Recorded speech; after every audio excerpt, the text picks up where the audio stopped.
The room had already been suffocating. But when Bridget Forrester stepped forward and coolly stated, "Will Spencer has been conclusively excluded as the father," silence choked the air. That should have brought relief. It should have offered closure. Instead, it lit the fuse for a much deeper explosion. Before anyone could exhale, Luna's voice cracked through the stillness. One word. One name. Bill. It wasn't a scream. It wasn't even a full sentence. But it was enough to bring every conversation, every breath to a halt. In the corner, Katie's fingers clenched around the edge of the chair. Her face drained. She didn't need confirmation. She didn't need context. The pain was immediate. The betrayal, old, buried, rotting, rose fresh and raw as if it had never left. Bill. Again. Ridge stared in disbelief. Brooke reached for Katie, but it was too late. The storm had already broken. "You're telling me," Katie said through gritted teeth, "that while I was giving you another chance to be a father, to be a partner, you were seducing interns?" Bill's face, usually smug and unshakable, paled. "I never touched her," he growled. "I didn't even know." This is insane. But the name had been said, and the ice beneath their feet cracked wide open. Across town, news traveled fast. Liam and Wyatt returned the moment they heard. Neither of them had fully reconciled with their father, and this wasn't going to help. When they entered the Spencer offices, the tension was already boiling. "Tell me it's not true," Liam demanded. Bill, standing behind his desk, looked like a man trapped. "I don't even know what I'm being accused of," he snapped. "Luna said my name. That's it. No evidence. No explanation." But Luna's name carried weight, and her demeanor was not that of someone playing games. Poppy's arrival only added more gasoline. The moment she heard the accusation, she froze. Her skin went pale, her lips tight. "You knew Bill?" Katie asked, seething. Poppy hesitated. "Years ago, before Luna was born. We weren't close. We met through business circles." Ridge picked up on it instantly. "You're telling me this isn't a pattern? That this isn't convenient?" Poppy denied any romantic connection. "We barely spoke," she said. "I never introduced Luna to him.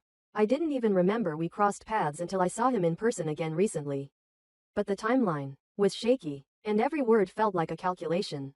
Ridge saw an opening. To him, this wasn't just a scandal, it was leverage.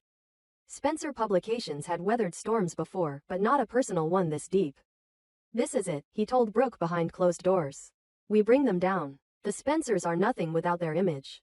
If Bill gets exposed for this, if his name is tied to an underage scandal, their entire empire collapses." Brooke, ever the voice of caution, wasn't so quick to cheer. "There's too much we don't know. This could be a setup. We can't destroy lives because of assumptions." But Ridge had already begun laying groundwork. Quiet calls to media allies, whispers in the fashion and publishing circles. One headline about Bill Spencer crossing the line and the whole brand would teeter. Still, Bridget's science left one thing clear: Bill was not the biological father. So why had Luna said his name? Bill, infuriated and humiliated, went on the offensive. He ordered a full investigation, hiring an elite private forensic team and an independent lab. "We get everything," he snapped to his head of security. "DNA, timestamps, surveillance from the building, even dry cleaning logs if we have to. Someone wants to ruin me. I want to know who." What came back wasn't what anyone expected. The DNA panel reaffirmed that Bill wasn't the father. That should have been the end. But the forensics turned up something far more damaging. Among the evidence pulled from Bill's penthouse, the same night Luna was alleged to be at a late shoot, was a silk tie, custom, monogrammed, worn only once. The security feed placed Bill in it that night. And on the collar? A faint trace of lipstick. Not just any lipstick. A boutique brand Luna had been gifted during her internship. A specific shade only available in a Forrester Creations promo box distributed to models and insiders. Bridget identified it on site. "We only made 12 units in that color," she confirmed. "Luna had one. I remember because I signed the approval." The room spun. The implication was devastating. If Luna had been nowhere near Bill, how did her lipstick end up on his tie? She insisted she had no memory of seeing him that night. She recalled a haze, a confusion. The night of the photoshoot ended in exhaustion, not glamour. But now she wasn't sure. "I never went to his penthouse," she whispered. "I never kissed him, I swear." But lipstick doesn't lie. The detail was too specific. The date, the location, the tie, it all aligned. Katie stared daggers at Bill. "Tell me now. Tell me the truth. Did you drug her?" Bill thundered with fury. "Absolutely not. I don't even know how this, why would I, what would I gain from this?" Liam stepped forward. "Then someone wants us to think you did." That idea stuck. Because if Bill wasn't the father, and Luna had no memory of being with him, Who had the most to gain from a scandal? Ridge, suddenly quiet, reconsidered everything. The setup was too clean. Too convenient. And the tie? Left untouched in the closet? Almost as if it was meant to be found. Even more chilling, the forensic team found no saliva, no skin contact, just the lipstick. Planted, not transferred. A frame job. But who had access to Luna's belongings, Bill's apartment, and motive to destroy reputations? Brooke asked the question that no one else dared. What if someone wanted to burn both families down at once? Katie, still trembling, nodded. But who would go that far? No answer. Not yet. But one thing was now clear, the scandal had evolved. This was no longer about a child or a paternity mix-up. It was about power, revenge, and control. Someone had carefully engineered a moment that would bring the Spencers and the Forresters to their knees, and used Luna, knowingly or not, as the detonator. And they weren't finished yet. The bold and the beautiful, blood, lies, and legacy. It began with a lie. It always does in Los Angeles. Especially when the Forrester, Spencer, and Nozawa names are involved. For weeks, the Forrester corridors had buzzed with paternity chaos, corporate betrayal, and buried scandals. But now, everything centered on a single name, Luna Nozawa, and her return from the edge of death would ignite the next great firestorm.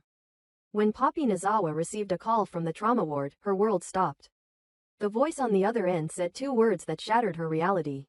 Luna survived. She stared blankly at the hospital wall, her mind racing. Luna, the daughter she had mourned, the child she had buried in her mind, was alive. And not just alive, pregnant. Poppy had spent years battling the guilt of being a fractured mother, of keeping secrets, of pushing Luna into silence when her questions got too loud. But none of that mattered anymore.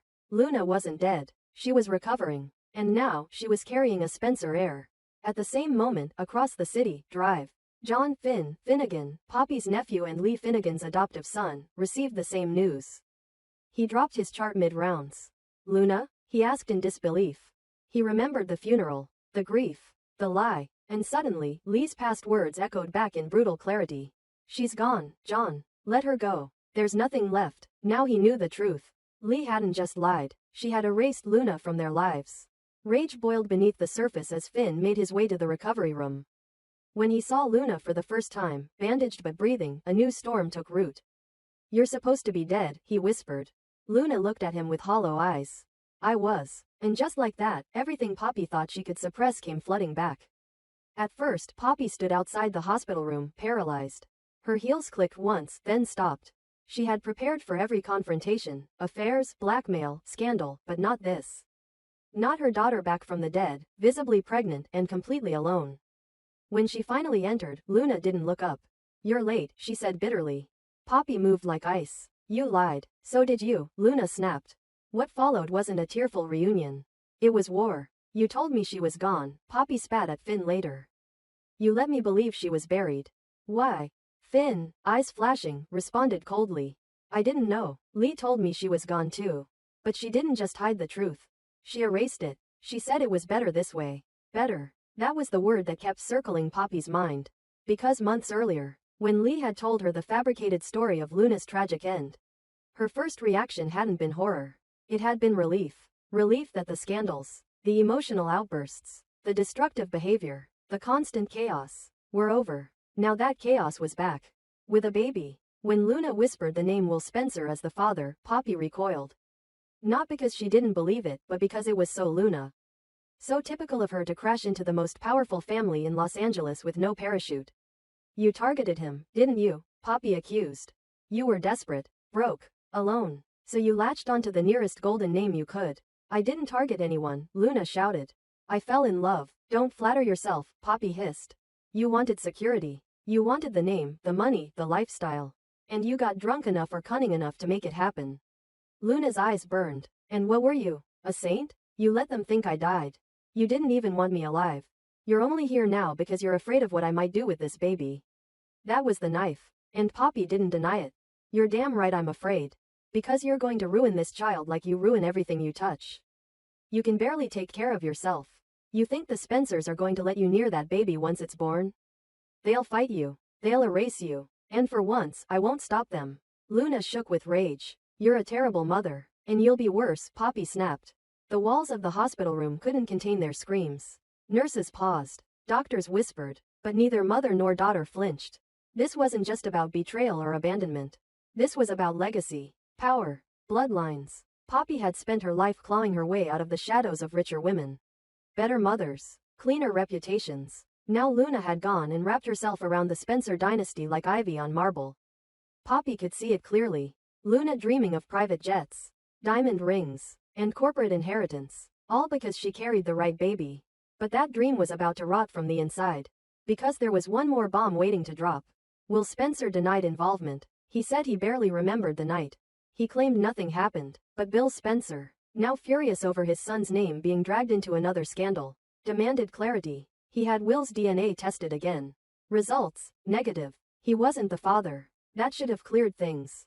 It didn't, because someone from Bill's private security team found something buried deep in the logs of his penthouse closet. A tie, silk, custom, worn once, then dry cleaned.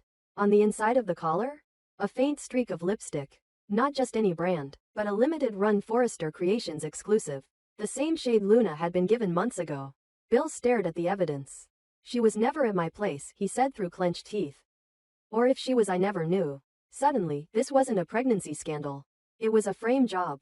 Someone had planted Luna's lipstick on Bill's clothing, timed perfectly with her disappearance, and orchestrated a false pregnancy narrative. The only question was, why? And who? Was it Poppy, desperate to secure a future for a daughter she secretly resented? Or Lee, determined to keep Luna out of the picture, even if it meant destroying her credibility? Or someone else entirely, with eyes on the Spencer fortune and a motive twisted enough to set fire to 3 families at once? But Luna wasn't folding. You can doubt me, she told Poppy. You can insult me, erase me, hate me. But I will have this baby. And I'll raise it to be nothing like either of us. Poppy's face cracked. For the first time, there was no venom. Only fear. You have no idea what you're stepping into. Neither did you, Luna whispered. And you still let them bury me. The war wasn't over. It was just beginning. And this time, the battlefield wasn't a fashion house or a courtroom. It was the bloodline of one of Los Angeles's most powerful families. The bold and the beautiful wasn't just living up to its name. It was ripping its own legacy apart. One secret at a time.